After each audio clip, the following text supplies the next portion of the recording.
Welcome to Chem Time. Hello friends, welcome to the YouTube presentation. We have been covering the properties of fluid and we covered the properties on density, specific gravity and surface tension. Today's presentation will discuss about pressure. We also discuss about the vapor pressure and its determination. Pressure is area force and is defined as force per unit area.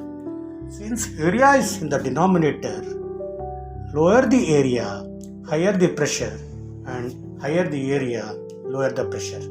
And most of the pipeline transportation are concerned about pressure drop while transferring the fluid from one location to another location. So this is one important property of fluid.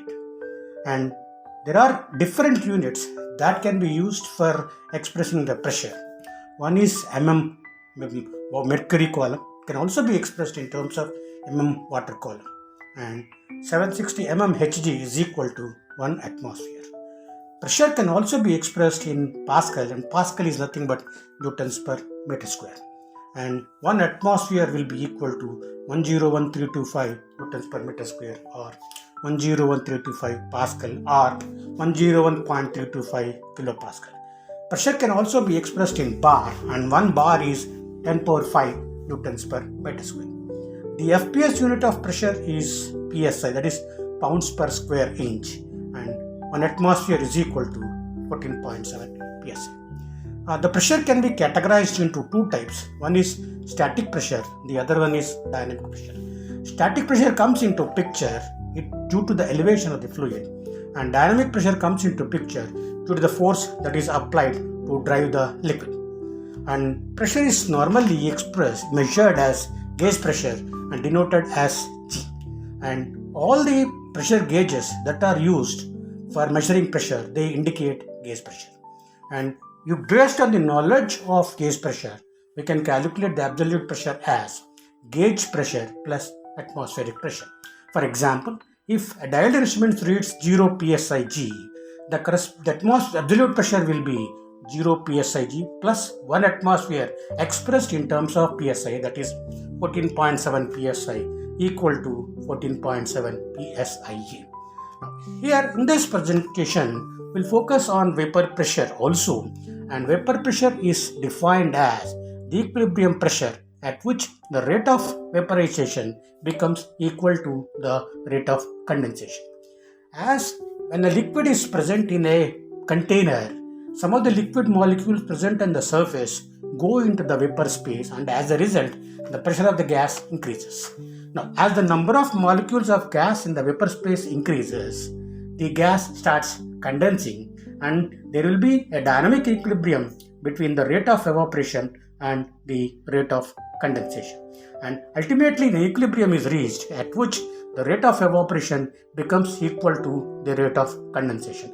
And this pressure at which the rate of evaporation becomes equal to rate of condensation at the given temperature is called vapor pressure of the liquid. Higher the vapor pressure, lower the boiling point of the liquid, and lower the vapor pressure, higher the boiling point of the liquid.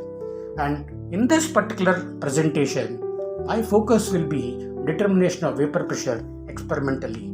I would be happy all the chemical engineering departments will have this type of instruments for measuring the vapor pressure in their mass transfer laboratories. Now, the setup is simple, and it contains an evacuated flask connected by U-tube manometer. The U-tube manometer is meant for measuring the vapor pressure. Prior to filling the liquid for which the vapor pressure has to be determined, the flask is evacuated and the liquid is filled into the flask. Initially, there is no liquid in the vapor space and liquid starts vaporizing.